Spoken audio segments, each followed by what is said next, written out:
Gloria a Dios. Creo que me dejaste muy arriba, hijo. Muy buenos días, hermanos. Arribísima, diría yo. ¿Cómo amanecieron, hermanos? Acuérdate que soy el 7, 6, por ahí. Ándale, gracias. Muy bien, estamos mucho mejor. Qué bueno que están aquí esta mañana, hermanos. ¿Cómo amanecieron? ¿Cómo les ha ido? ¿Qué tal su fin de semana? ¿Cómo va? Los agarré muy desprevenidos, muchas preguntas a la vez. Ustedes díganme. Bien, vamos a iniciar la escuela dominical con la pregunta de las 64,000 bendiciones, hermanos. Estoy obligado a hacerlas. ¿Quiénes leyeron así, verdad? Para irnos derecha a la flecha, dicen por ahí. ¿Quiénes tuvieron la oportunidad de leer lo que viene siendo los siguientes 18 o 20 capítulos de la Biblia? Que en realidad iniciamos con el Evangelio de Mateo, quedó hace 2 semanas, hermanos. Gracias, con el Evangelio de Lucas. Levante la mano santa, hermanos, los que tuvieron la oportunidad de leer. Bien, nomás no se amontonen, porque me van a... Leyó poco, ya vamos de bajada, no por ustedes, ¿verdad? Es el sentido común. Ok. Marcos. Quedaron algunos capítulos pendientes de Marcos nomás, eso sí es cierto. Y luego abordamos a lo que viene siendo el Evangelio de Lucas. Así que voy a presentar las siguientes preguntas, hermanos. Seguimos con nuestro tema, la Biblia, sus orígenes, importancia y a la misma vez su autoridad. Así que vamos a las preguntas acerca de ello. Primera pregunta, para aquellos que tuvieron la oportunidad de leer. ¿Para quién fue dirigido el libro de Lucas? A ver, vamos a ver. ¿Me está preguntando o me está afirmando? No, pues así dice o así dice. Ándele, se escucha mejor. Ahora vuelvo a preguntarle, ¿me pregunta o me afirma? Ándele, afirma. Aunque no se acuerde, pero afirma. Bien. ¿Alguien que quiera apoyar a la hermana Carrera? Así es. Este libro, esta narrativa, este evangelio sinóptico que detalla la vida de Jesús va dirigido hacia precisamente una persona en particular. Sin embargo, la palabra Teófilo, porque así es como inicia el libro, Lucas 1, 3 y 4. La palabra Teófilo significa amado, teo, Dios, filos, de filial. Se dirige esta carta hacia un personaje. Sin embargo, algunos escritores dicen que la palabra Teófilo tiene algunas connotaciones. Significa hacia un grupo selecto de personas que el evangelista, en este caso, el escritor amaba y les quería dar más explicación acerca de su escrito. Pero también dice que se dirigía hacia un discípulo. Otros teólogos dicen que se dirigía hacia un discípulo. Sin embargo, mientras sean peras o sean manzanas, ambas partes aplican para la enseñanza, porque es interesante saber que el libro de Lucas tiene una connotación muy especial. Es uno de los libros de los evangelios con mejor explicación acerca de los milagros de Jesús y de la vida de Jesús. No sé si lo sabía eso, hermano. El evangelio de Mateo presenta el enfoque mesiánico de Jesús, pero el evangelio de Lucas presenta mejor detalle de la vida de Jesús. Por eso cuando a veces se le dice a alguien, ¿qué me recomienda leer? Unos dicen que Mateo no, porque inician con las genealogías y está básicamente, pues, se pierden. Y luego otros dicen, váyase a Marcos, y Marcos es muy directo. Pero otros dicen que se vayan a Lucas, que también es aplicado. Así que este libro fue dirigido hacia Teófilo. Y luego viene la siguiente pregunta. ¿Cómo oró Jesús por la suegra de Pedro? Se tuvieron que encontrar con esa sección. No la googleé, porque googlear es trampa. Ya estamos en vivo y a todo color. A ver, voy a hacer preguntas. Yo sé que todos quieren responder, hermanos, y sus manos alzadas me obligan a nomás seleccionar uno de ustedes. Berta, ¿cómo oró Jesús por por la suegra de Pedro? A ver, ¿alguien que quiera apoyar a nuestra hermana Berta? Mande, hermano. A ver, glorificando al Señor, dicen por acá. ¿Alguien más antes de sacar la respuesta, hermanos?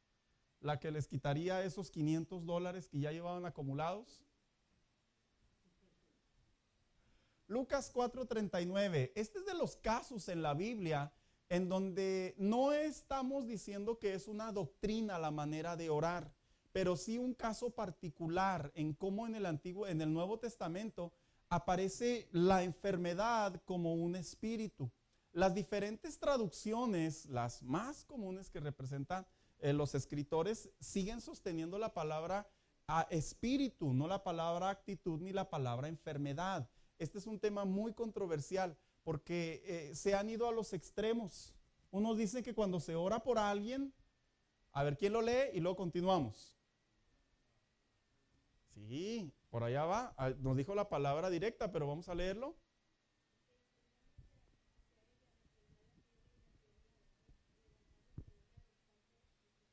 Reprendió la fiebre. A mí me ha tocado ver creyentes que pasan enfermos, están enfermos y luego se acercan al altar. Vamos a orar por nuestros hermanos que están enfermos.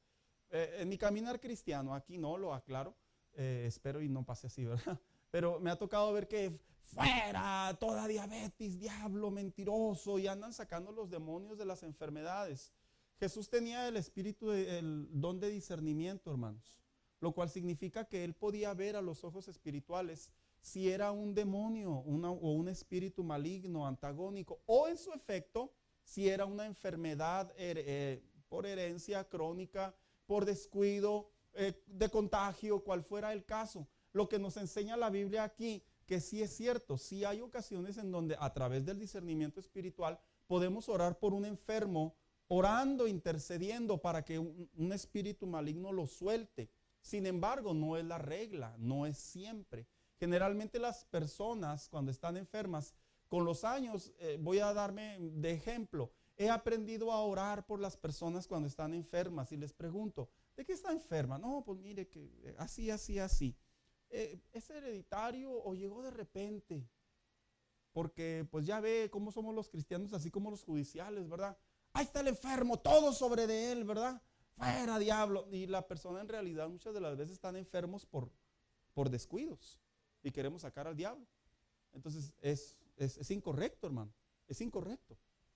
Y yo creo que eso a veces, eso hasta crea escarnio y burla en el evangelio. Hasta eso Dios nos da la sabiduría. Entonces cuando ya escucho a la persona, no, pues mire, ya ve uno que le encanta la coca con la tortilla de harina. Ya, bueno, pues vamos a orar, ¿verdad? Pero para que usted ya deje la coca y la tortilla de harina, la enfermedad ya llegó como consecuencia. Entonces, esas son las razones que nos enseñan a orar, así como Jesús oró, pudiendo ver precisamente a través del discernimiento espiritual. Ahora, ¿qué maligno hizo qué milagro hizo Jesús en la ciudad de Naín?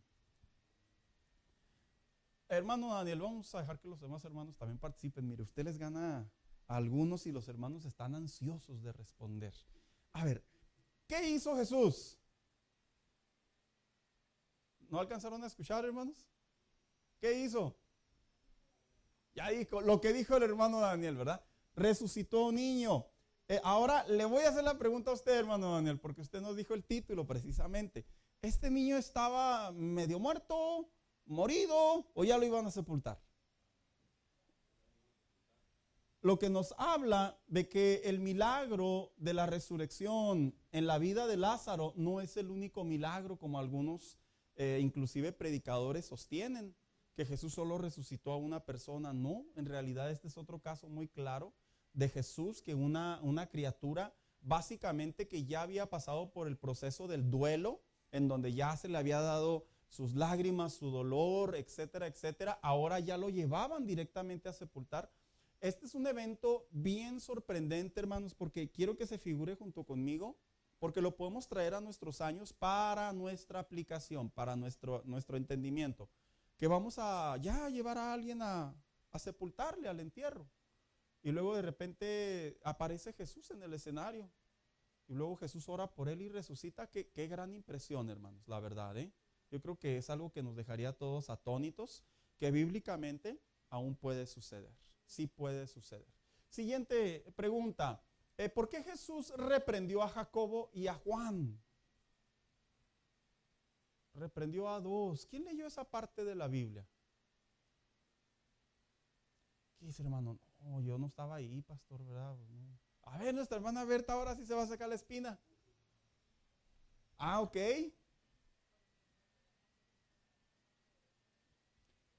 Ok, eso sucedió en el Evangelio de Marcos. Este es el Evangelio de Lucas. O sea que eran clientes, ya tenían su frequent card ahí, ¿verdad? De reprensiones. Lo que a veces uno se pregunta, hermano, ¿qué no entiende? Bueno, no se preocupe, había otros dos en la Biblia que tampoco agarraban todavía la onda. En el Evangelio de Lucas, ¿por qué Jesús los reprendió? A ver, hermano, ayúdenos. ¿Ah? Ok, eso es el Evangelio de Marcos. El Evangelio de Lucas, de acuerdo a Lucas 9:51 al 56, recordemos que ellos fueron enviados a labor misionera. Y de repente por ahí la gente se alebrestaba. ¿Y qué dijo uno? Señor, ¿quieres que oremos para que caiga fuego del cielo? Si usted presta atención, Jesús no les dijo así. ¿Qué cosas se les ocurre orar? Seguramente va a caer fuego del cielo. ¿Tienen tanta fe? No, es que sí tenían fe creyendo que podía caer fuego del cielo, tal como sucedió en el tiempo de Elías. Sin embargo, Jesús los reprende. ¿Y qué les dice por allá? ¿Quién tiene la Biblia? Vosotros no sabéis de qué espíritu sois, porque el Hijo de Dios, el Hijo del Hombre, no ha venido para perder las almas de los hombres, sino para salvarlas. Esta es una muy interesante enseñanza, porque Jesús básicamente percibió que los discípulos se disgustaron por el rechazo de la gente hacia ellos, que fueron a decirles, mira, el Mesías está aquí. Y la gente decía, no, seguramente está loco. No, ¿qué va a hacer el Mesías? Y estos hombres se enojaron, hermanos. Señor, vamos a orar para que los consuma una llama de fuego del cielo. En otras palabras, hermano mío, no nos tenemos que disgustar cuando la gente rechace el Evangelio, cuando la gente sea indiferente al Evangelio, cuando la gente se burle del Evangelio. Diría alguien por ahí, ¿verdad? El que se va a ir al infierno eres tú. Qué fácil manera de responder, ¿verdad? Es que en realidad nuestra labor es predicar y la obra la hace el Espíritu Santo a través de lo que se le conoce el arrepentimiento, traer convicción de pecado al corazón del hombre. Sin embargo, sí es nuestro deber seguir compartiendo la fe. ¿Alguien ha tenido la oportunidad de hablarle de Cristo a un aparente? Digo aparente porque en realidad no creo que hemos experimentado a ciencia abierta lo que es un enemigo. Los amiguitos de la escuela no cuentan, ¿eh? Así, ay, que me robó mi lápiz. No, ese no es tu enemigo, ese es alguien que te hizo gane. Le dijo al jefe, ese es un metiche, un barbero. No, enemigo, alguien que te desea el mal. Yo por eso le digo, no creo que lleguemos a ese nivel todavía. Betty, usted sí. Bueno, pues huya lo más lejos que pueda, ¿verdad? Y cuéntelo a quien más. Bien, entonces usted sí ya tiene esa experiencia. Ahí va mi pregunta. ¿Le ha hablado el Señor por ahí la voz del Espíritu Santo diciéndole, obviamente a través de su palabra, nuestra memoria, nuestro corazón, a esas personas que les caemos mal, que son muchas? Háblale de mí, háblale de mi salvación. ¿Les ha hablado usted, hermano? O sea, se queda como reflexión, ¿verdad?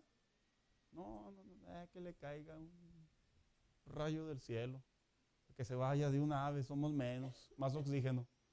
No, hermanos, es nuestro deber. Estos hombres querían orar por la indiferencia de las personas. Betty. Mm.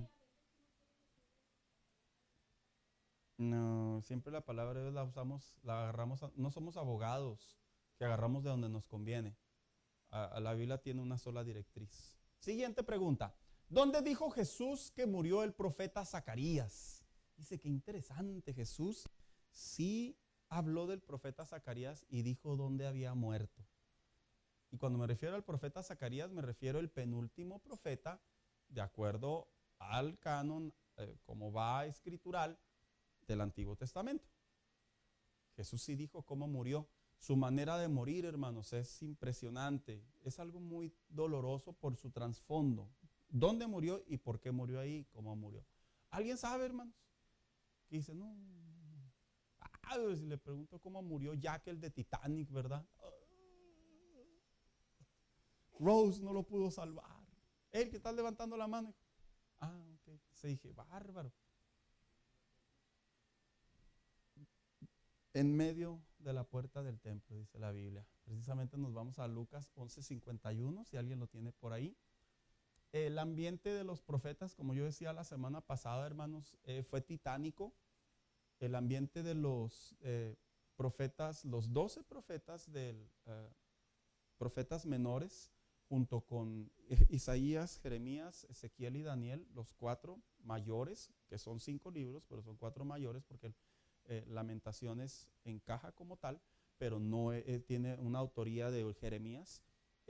Todos, hermanos, vivieron época muy terrible, social, religiosa, política y espiritualmente hablando. Sí era básicamente un círculo en la espalda que decía, mátame, porque voy a hablar de la palabra de Dios. Era algo muy terrible.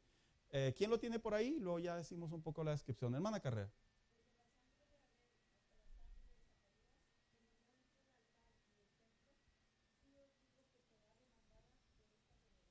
Hay que aclarar algo, no hace referencia a altar, altar, altar, en realidad es la puerta, solo lo aclaro por la versión castellana.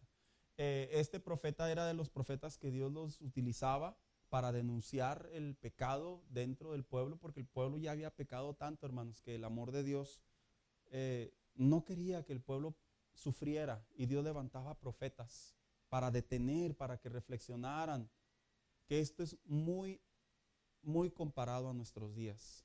Dios nos habla constantemente de diferentes medios para que nosotros no vayamos a donde no debamos de ir. Y nos habla, mire, a veces nos habla a través de un sueño, obviamente principalmente a través de su palabra, de la oración, de una enseñanza, de un consejo, de una conversación, de un canto. Nos habla con las primeras palabras en la mañana, porque ve en nosotros que vamos directo a un error, a un pecado. Y nos habla, porque no quiere que nosotros caigamos, nosotros suframos, hermanos. Y ahí le doy la palabra. Y los profetas, hermano, dolorosamente, todos ellos tuvieron muertes muy trágicas. A este hombre prácticamente lo mataron. Obviamente fue la política de aquellos tiempos, por orden del rey, pero debajo del rey estaban los sacerdotes y los profetas, y esos fueran los corruptos, los que básicamente daban muerte a los hombres de Dios, a los verdaderos hombres de Dios. Hermano Dani.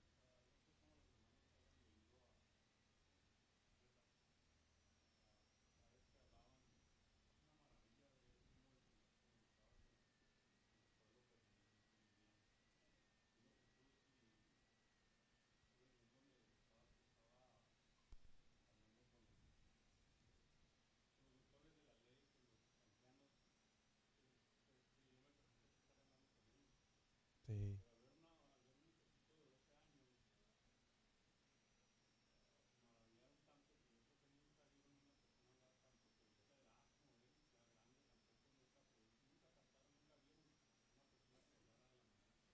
Sí.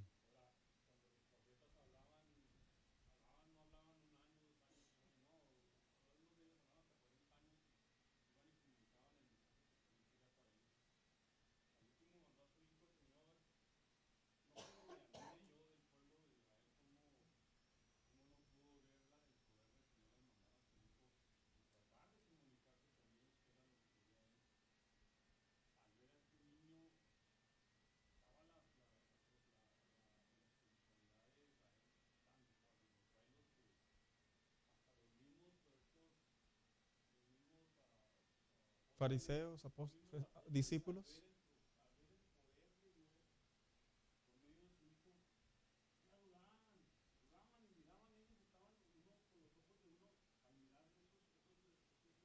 Milagros, proezas.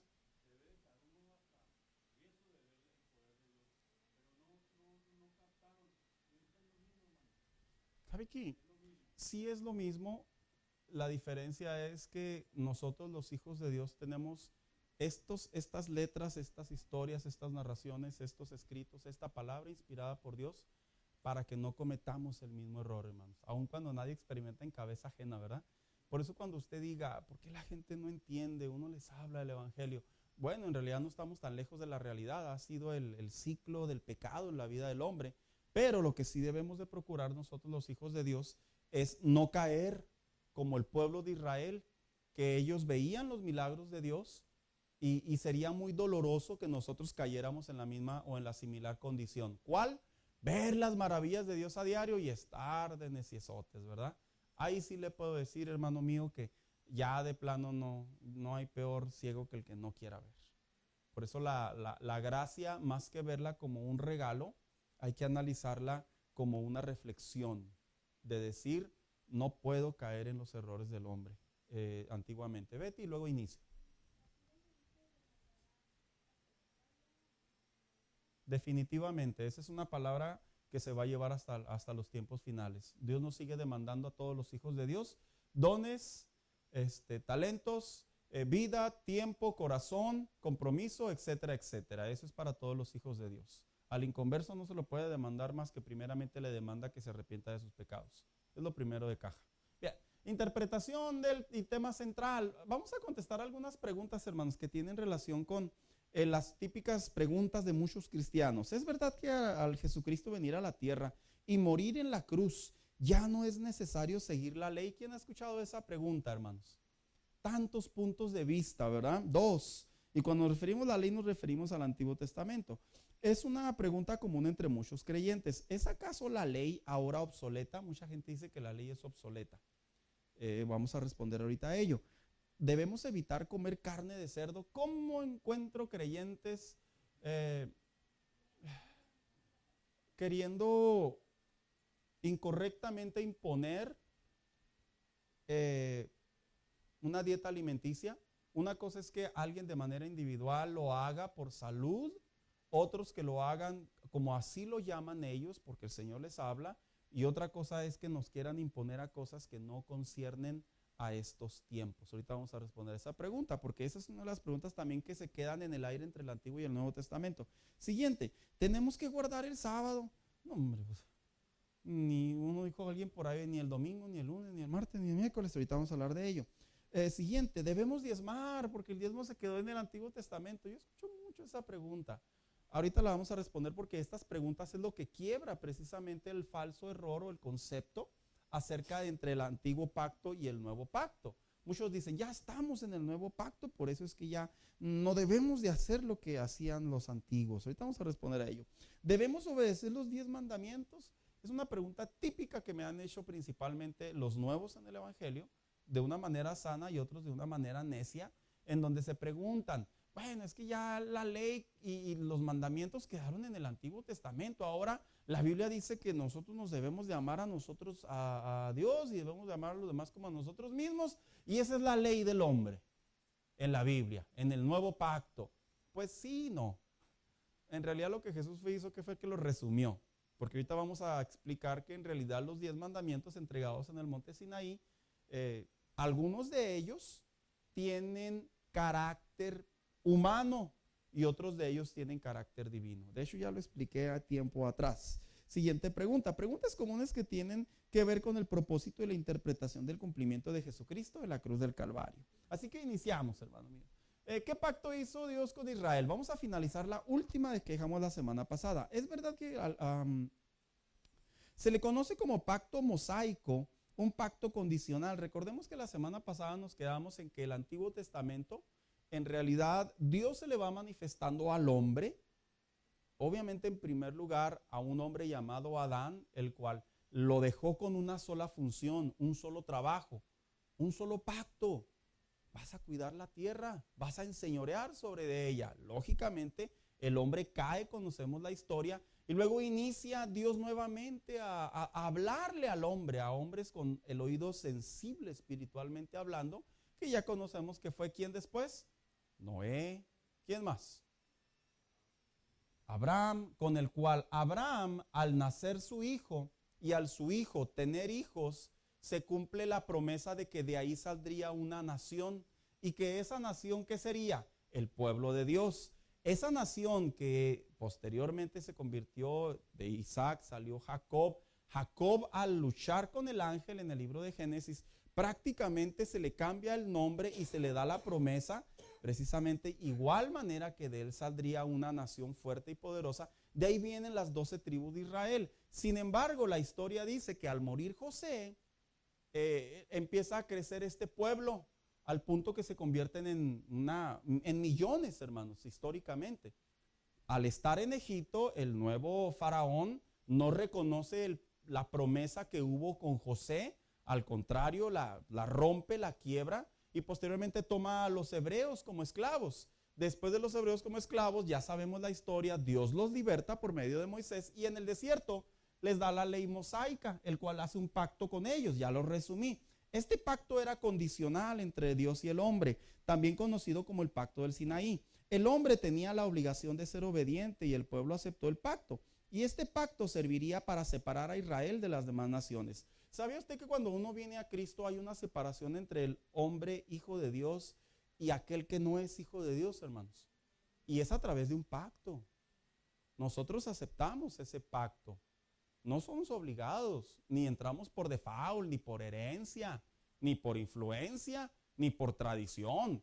Esto es totalmente voluntario. Así de igual manera le sucedió a Israel. Dice, convirtiéndola en un pueblo elegido por Dios, concentrándose en la ley divina que Dios dio a Moisés. El hombre, si obedecía, sería bendecido, pero si desobedecía, sería castigado. A esto se le conoce en la teología bajo el título como un pacto condicional. En otras palabras, si el hombre obedecía este pacto, esta alianza, este acuerdo entre él y Dios, el hombre recibiría las bendiciones, recibiría los beneficios. Pero si el hombre las rechazaba, las violaba, las hacía obsoletas, las olvidaba, no las ponía en práctica, vendrían otras consecuencias.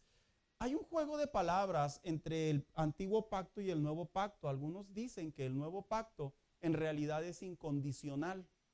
Es incondicional bajo el contexto de que la salvación no tenemos que hacer en realidad nada para recibirla más que arrepentirnos de nuestros pecados. Pero es condicional aún el pacto de la gracia, porque si el hombre desobedece, el hombre recibe su castigo. Y hablo del Hijo de Dios. Por eso la carta a los Hebreos claramente dice, al que Dios ama, corrige. Si no, entonces no hubiera consecuencias. Ese es un juego de palabras para donde se desprenden muchas teologías, principalmente en donde dicen, ahora que eres libre en Cristo, pues ya no hay problema. Ya puedes pecar, tú eres salvo, Dios te perdona, ya te perdonó, te perdonó en la cruz, te perdonó tus pecados del futuro, te perdona inclusive hasta en el cielo, no importa lo que hagas. Es un juego de palabras bien peligroso que pone al hombre en una vida espiritualmente hablando tóxica.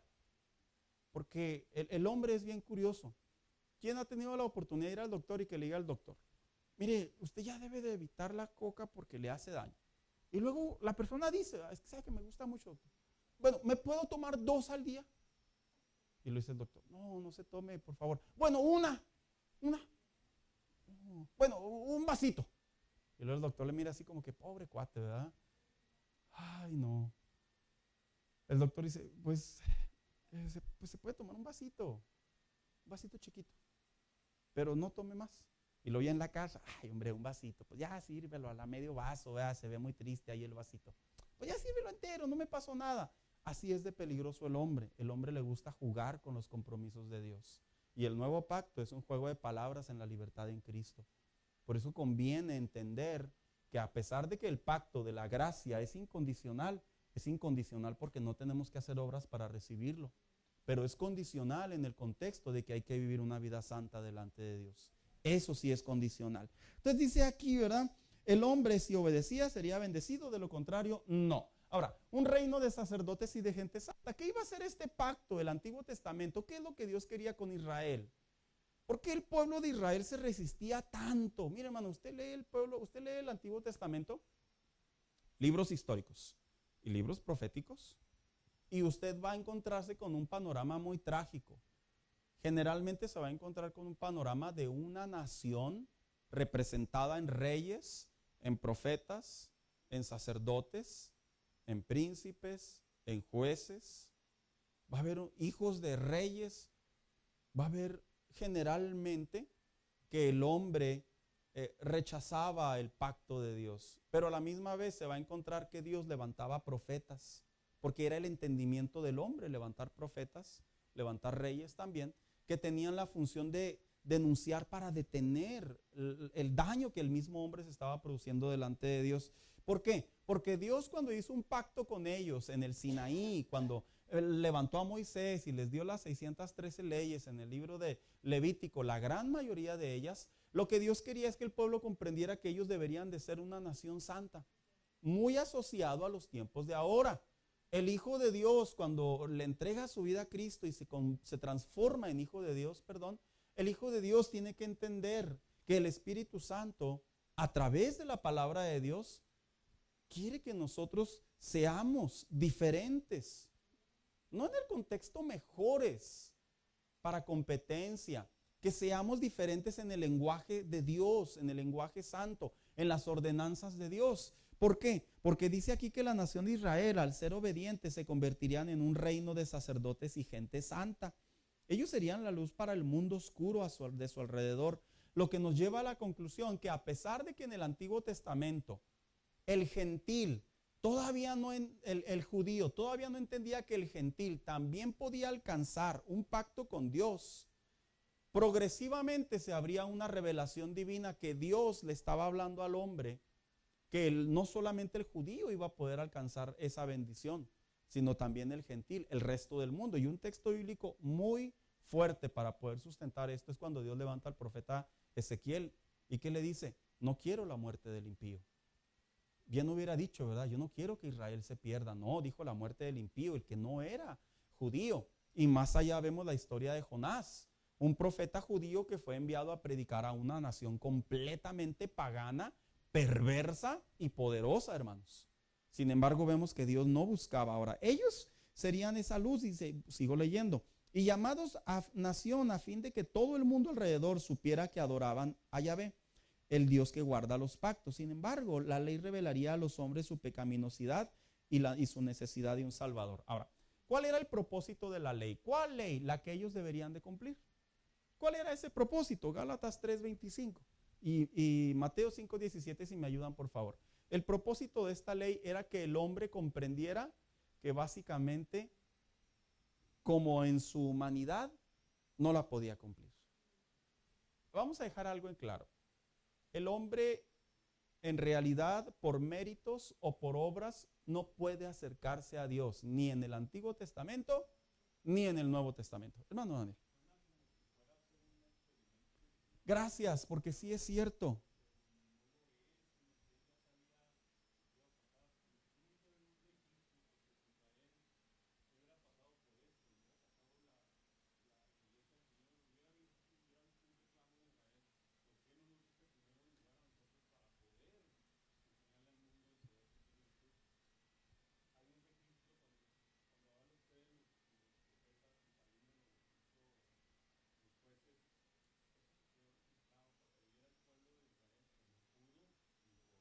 Que Dios guardó el pacto de darles el primer lugar y a la misma vez que no podían.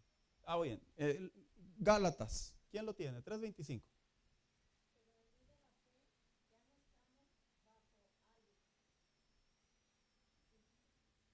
Sí, ya sé que así dice ahí, pero ¿qué más sigue diciendo? Ok, gracias. Siguiente, Mateo 5:17.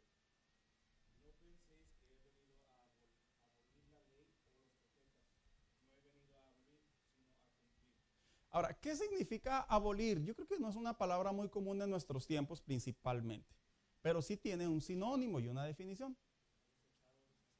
Desechar, deshacer, anular, quebrar, deshacer, remover.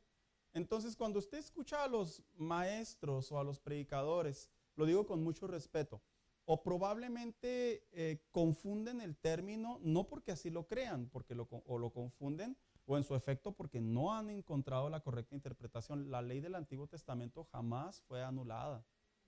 Porque si hubiera sido anulada, entonces ¿para qué leemos el Antiguo Testamento? ¿Para qué leer algo que no sirve? El Antiguo Testamento es un cumplimiento. Y un cumplimiento no significa que ya no sirve. Un cumplimiento significa que hay un registro, que ya finalizó su periodo, pero no significa que no sirve. A ver, hermano, usted que se compró, hablo en general, ¿verdad? Que se compró un carro del año allá 2021 y ya estamos en 2022. ¿Qué? ¿Ya no sirve el 2021? Es lo mismo. Por eso cuando la gente a mí me dice, o yo escucho a maestros o predicadores decir, la ley está anulada. No, señor, la ley no está anulada, está cumplida. Y al cumplirse significa, está cumplida bajo el esquema de la reconciliación entre el hombre y Dios. Hay asuntos, que lo vamos a ver más adelante, que tienen que ver entre Dios y el pueblo, que para nuestra enseñanza también tienen aplicación. Ahora surge la pregunta, el Antiguo Testamento, sus autores y escritos, esto va rápido, fue escrito aproximadamente desde 1400 años hasta los 400 años antes de Cristo. En otras palabras, 1400 años. Principalmente en hebreo, con algunas secciones en el arameo. Recordemos que el arameo es la primera lengua que se registra en la Biblia. Posteriormente llegó el hebreo y después del hebreo, ¿qué llegó? ¿El griego o el romano? ¿O es el mismo? Gracias. Y luego dice aquí, donde sus principales escritores fueron legisladores. ¿Qué es un legislador? Entonces principalmente es Moisés, ¿verdad?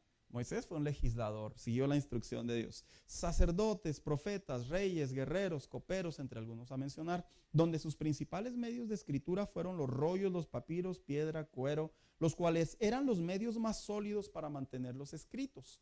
La gente a veces fantasea y se pregunta, ¿y cómo puedes saber que el libro que tienes es la Biblia, la de miles y miles y miles de años? Porque desde los tiempos iniciales, el hombre no solo en el entendimiento suyo aprendió a expresar el mensaje, sino también a conservar el mensaje. Y de hecho, en los tiempos del Antiguo Testamento había hombres llamados escribas. La chamba de ellos, la profesión de ellos era transcribir, hermanos, hacer copias. Y esas copias fueron las que se siguieron conservando. Lo interesante es que para los judíos una copia tenía la misma veracidad de un original, siempre y cuando la copia fuera prácticamente perfecta, intachable. Entonces, cuando la gente se pregunta, ¿cómo es que tienen acceso a los libros antiguos? Sí, es cierto, con los años se perdieron, fueron robados, se dañaron, se destruyeron, pero seguían las réplicas y esas réplicas sí han permanecido en su fidelidad. ¿Alguien tiene algún comentario, hermano? Juan Carlos.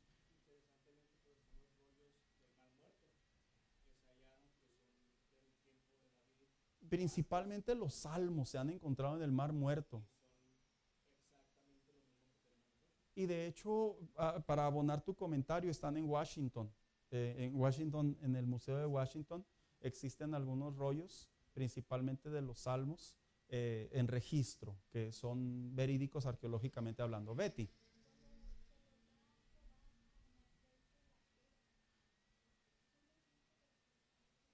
Gracias. Obviamente lo que representa los 10 mandamientos en piedra, inicialmente Dios, posteriormente Moisés se pone a chambear. Esa es la mejor aplicación, que cuando Dios nos bendice, Él nos bendice. Cuando nosotros la regamos, el Señor dice, te voy a bendecir, pero ahora esfuérzate tú, ¿verdad? Entonces, ahí estamos ahora nosotros, ¿verdad? Así que cuando Dios le bendiga, cuide su bendición, cuide sus tablas para que me entienda, ¿verdad? No las eche a perder, por favor, porque se va a poner a picar otra vez. Entonces, sí, en realidad se transcribieron posteriormente en otro medio, y la razón es muy simple. Porque ¿dónde se encontraban las tablas de la ley durante mucho tiempo, hermanos? En el Arca del Pacto. Y el Arca del Pacto se desconoce lo que viene siendo su paradero. Ya que usted me diga, no, pastor, yo vi un youtubero que dijo que la tienen allá en China y que la tiene Rusia. Bueno, también los mexicanos decimos que nosotros la tenemos, hermanos. En fin, ¿verdad? Es información muy, muy divagada. Posteriormente viene aquí, dice, eran los medios más sólidos para mantenerlos escritos. A su vez, se hacían réplicas para su distribución y protección. Ahora, viene lo siguiente.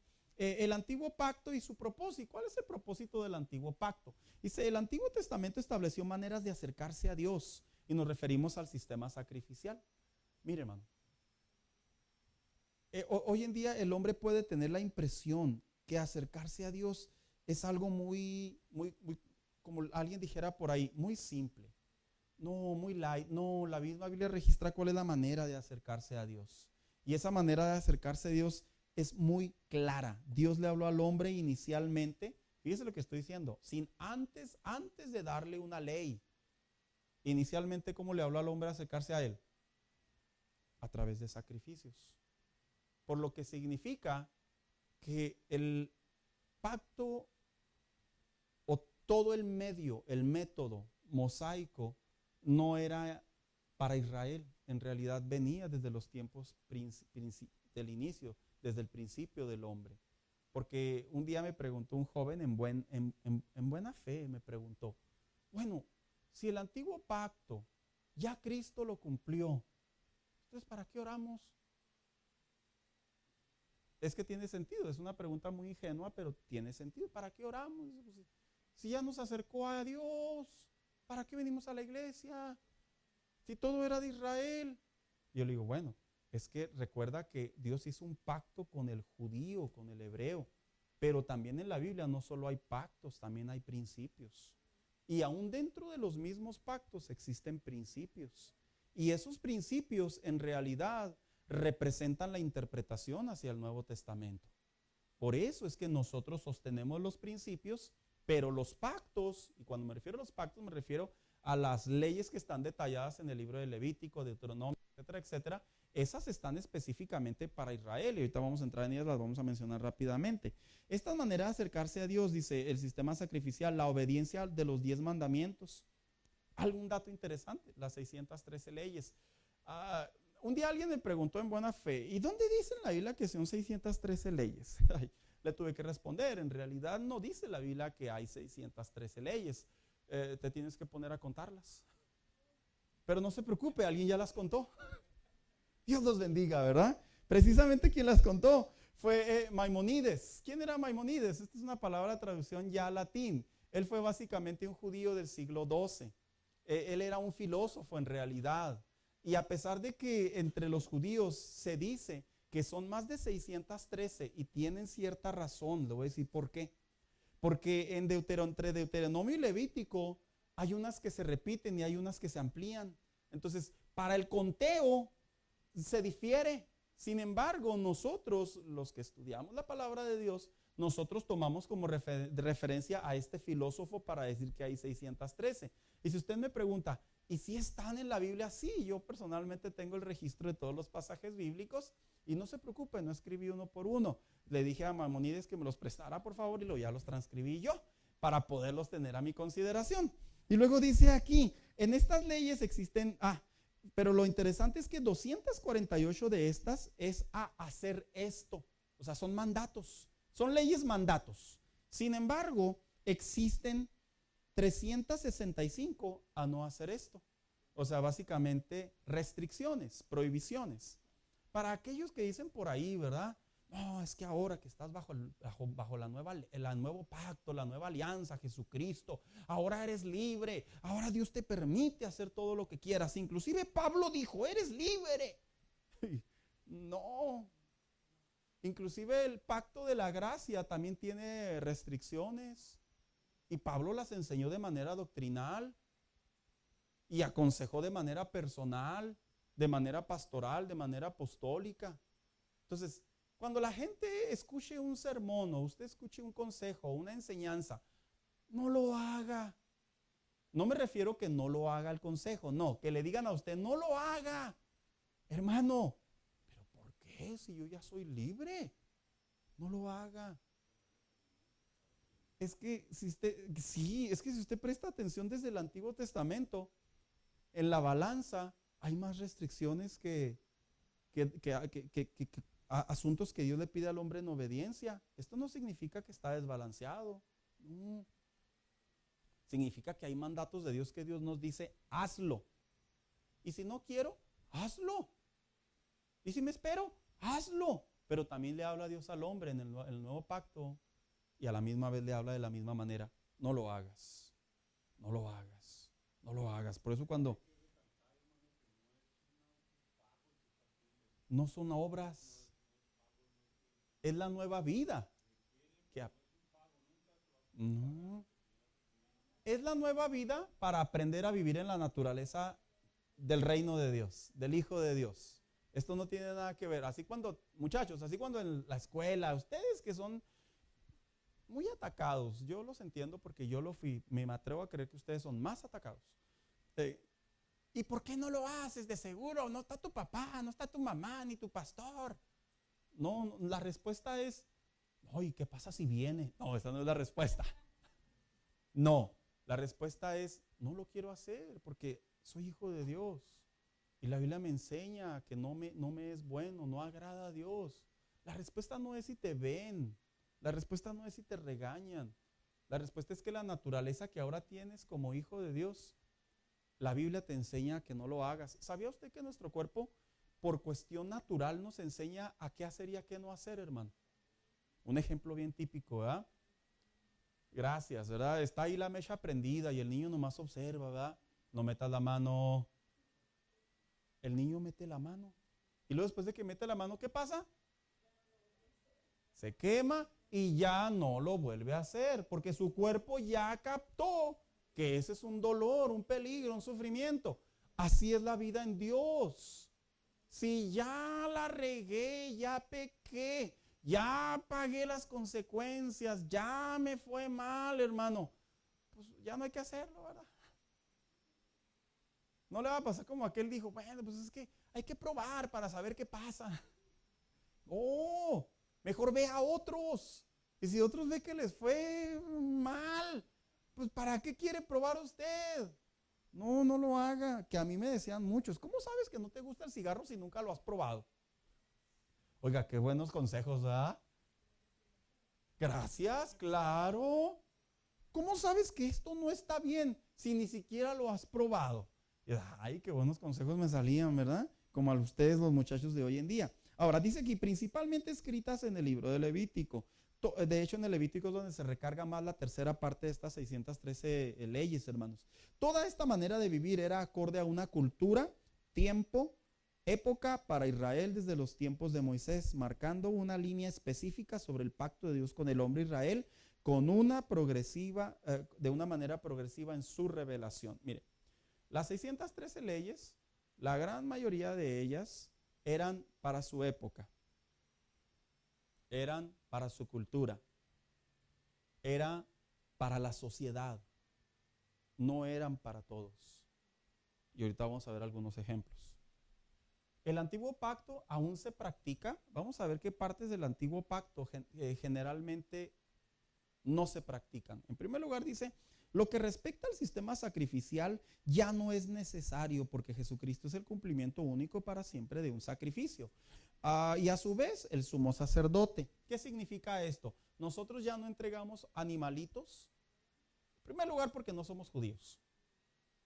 Y aparte era para la época de los judíos. Los judíos principalmente, era la manera en la que Dios de manera progresiva los fue enseñando.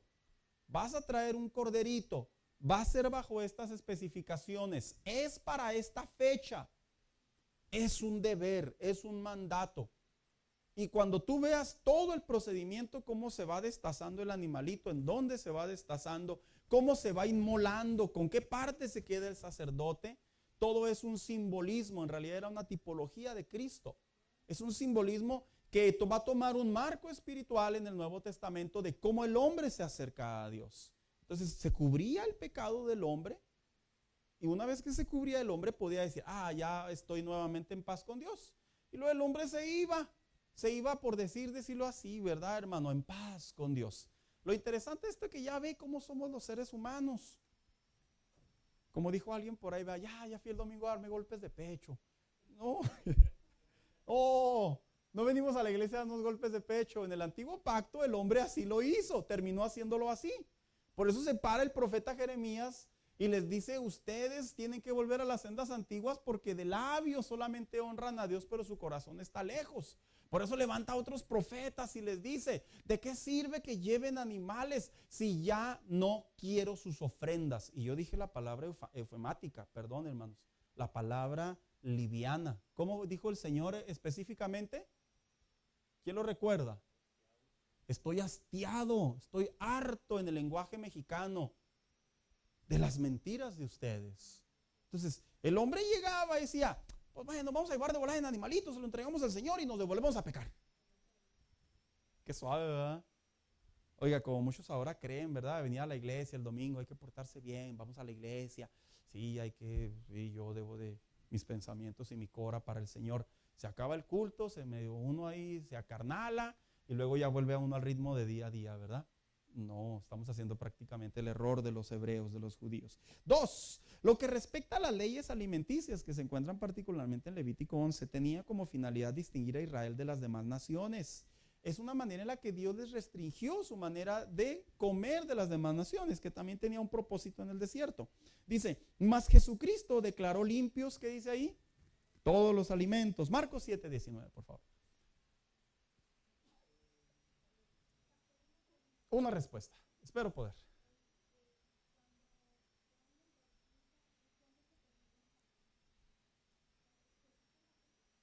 Juan bautizaba para arrepentimiento, no para salvación. Jesucristo solo fue para salvación. El nuevo pacto. Juan era con la final. Es que en el Antiguo Testamento, el bautizarlos en agua, tanto como en los tiempos de Jesús, ya tenía un simbolismo.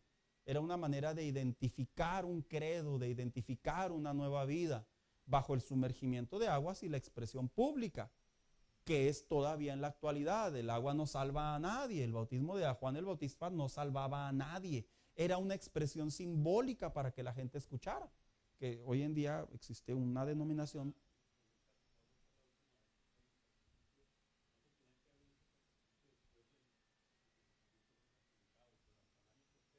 Lo seguían haciendo. Dispénseme. Templo. Ya no hay, que de hecho se cree apocalípticamente hablando que por ahí van a sacar las vacas y van a sacar el templo y un montón de cosas también. En fin, eso es otro tema. ¿Quién tiene por ahí Marcos 7:19?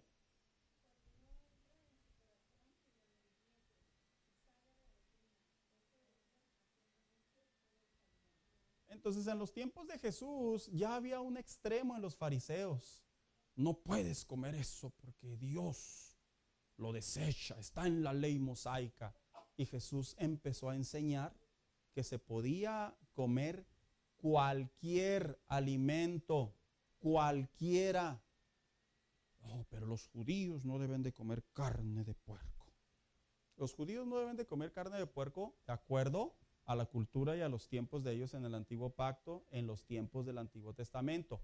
Hoy en día, si un judío come carne, no deja de ser judío. Solo que no quieren, porque ellos se quedaron ¿en dónde? En el Antiguo Pacto, pero el mismo Jesús enseñó que todos los alimentos son buenos. Y luego, aún Dios trató con el apóstol Pedro sobre este tema. Y ya sabemos la historia típica en donde se le dice, mata y come. ¿Y qué dijo Pedro? Yo soy judío. ¿Y qué había ahí en el éxtasis, en la visión, como para nuestro entendimiento? ¿Qué había ahí? No, hombre. Esos charroncitos y carnitas y tripitas, ¿verdad? Le pegaste para allá, Pedro. Y ahora la pregunta es, hermanos, ¿habrá comido Pedro? Señor. Claro, claro, porque después ahí entró el entendimiento, ¿verdad? Que tenía que ir a la casa de los paganos, de aquellos hombres gentiles. Ahí de volada unas carnitas. Ahora, dice a una, bueno, no salgamos del tema, ¿verdad? Sin embargo, el apóstol Pablo enseñó que no todos aceptaron en madurez. Fíjese, la transición que hubo, vuelvo a repetir, la transición que hubo de lo que vienen siendo las leyes alimenticias en el Antiguo Testamento a los tiempos de Jesús. Esa transición, aun cuando la enseñó el apóstol Pablo, y dijo así: tú puedes orar por los alimentos, darle gracias a Dios, son santificados y puedes comer de todo. Pero finaliza diciendo el apóstol Pablo: pero si algunos hermanos tuyos en la fe, al verte comer ahí carnitas y esto y el otro, se empiezan a debilitar y se empiezan a entristecer. Es que así era el estilo de vida del judío. Dice Pablo, tú en tu madurez, evítalo, hermano. Oiga, nomás faltó que pusiera ahí el paréntesis de ahí, cómetelos en tu casa. Pero en realidad el mismo apóstol Pablo enseñó que en el sistema alimenticio el antiguo pacto quedó prácticamente cumplido. No hay problema que el hombre. Y lo quiero aclarar porque si usted es de las personas que come carne de puerco, pues sigamos comiendo carnitas de puerco, ¿verdad? Que saben muy buenas, y más los chicharroncitos así en aceite.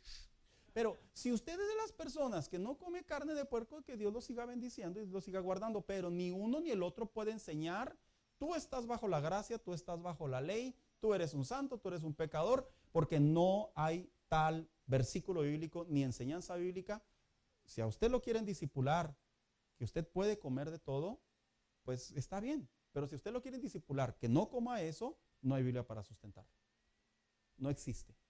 ¿Por qué? Porque el nuevo pacto lo purificó todo. ¿Que existen alimentos que dañan nuestra salud? Claro que lo existen. ¿Que puede considerarse pecado? Claro que se pueden considerar pecado. Un ejemplo, si usted padece de alguna enfermedad y el doctor le restringe ciertas especies, yo soy libre en Cristo, pastor. Sí, pero pues a ver qué tanto tarda para irse al cielo, ¿verdad? Porque no la va a librar.